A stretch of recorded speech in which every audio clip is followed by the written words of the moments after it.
साथियों, आज खुशी ने अपनी मम्मी पापा की एनिवर्सरी की ऐसी सजावट और डेकोरेशन कर दी जिसे देखकर हर कोई दंग रह गया। यहाँ तक कि पड़ोसियों ने जब खुशी की सजावट की है। दरअसल साथियों, जनवरी का महीना था, ठंडी ठंडी रात थी। कैलेंडर में तारीख ठीक 3 जनवरी दिखा रही थी और आंगन में टंगी पुरानी घड़ी में सुबह के पूरे 4 बज रहे थे। चारों तरफ सन्नाटा पसरा हुआ था। खुशी अपने मम्मी पापा के साथ एक ही कमरे में गहरी नींद में सो रही थी। तभी खिड़की के रास्ते ठंडी ठंडी हवा का एक झोंका आया जो सीधे खुशी के चेहरे से टकराया और उसी पल उसकी नींद खुल गई। आंख खुलते ही जैसे किसी ने मन में घंटी बजा दी और खुशी को याद आ गया कि आज तो उसके मम्मी पापा की एनिवर्सरी है। यह सोचते ही उसका दिल जोर जोर से धड़कने लगा और उसने मन ही मन तय कर लिया कि आज वह ऐसा सरप्राइज देगी कि मम्मी पापा की सारी थकान, सारी चिंता और सारी उदासी एक पल में गायब हो जाएगी। साथियों, यहाँ एक बात बताना बहुत जरूरी है कि खुशी आर्मी में ज्वाइन होना चाहती है।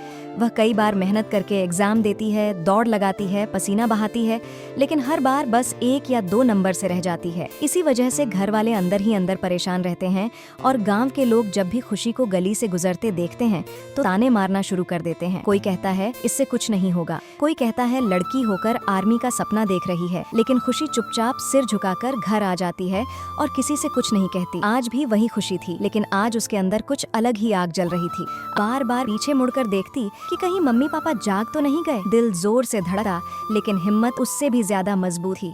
उसने दीवार पर गोल्डन वाली पिन्नी से बड़े प्यार से हैप्पी एनिवर्सरी लिखा। फिर छत पर गुब्बारे लगाने लगी। जब हाथ नहीं पहुंचा तो उसने बिना डरे किसी चीज का सहारा लिया, क्योंकि आज उसके मन में डर नहीं था, सिर्फ अपने मम्मी पापा की खुशी थी। आंगन धीरे धीरे बदलने लगा। साधारण सा घर किसी सपने जैसा लगने लगा। बाहर से झांकते पड़ोसी भी रुक रुक कर देखने लगे कि इतनी सुबह यह लड़की क्या कर रही है। साथियों, अब सजावट लगभग पूरी होने वाली है। बस कुछ ही पल बचे हैं और अब असली ट्विस्ट आने वाला है। जब मम्मी पापा नींद से उठेंगे और अपनी बेटी की मेहनत और प्यार देखेंगे, तब क्या उनके चेहरे पर खुशी आएगी या फिर पुरानी चिंता आज भी उनकी। रुक जा बालक, मुझे लगता है तेरे घर कोई जल्दी खुशखबरी आने वाली है।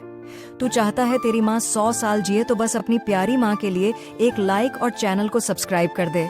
कमेंट बॉक्स में लव यू माँ लिखकर जरूर जाना। साथियों, लास्ट में खुशी ने अपने मम्मी पापा की एनिवर्सरी इतनी सुंदर सजावट और डेकोरेशन कर दी जिसे देखकर हर कोई दांतों तले उंगली दबाते रह गया।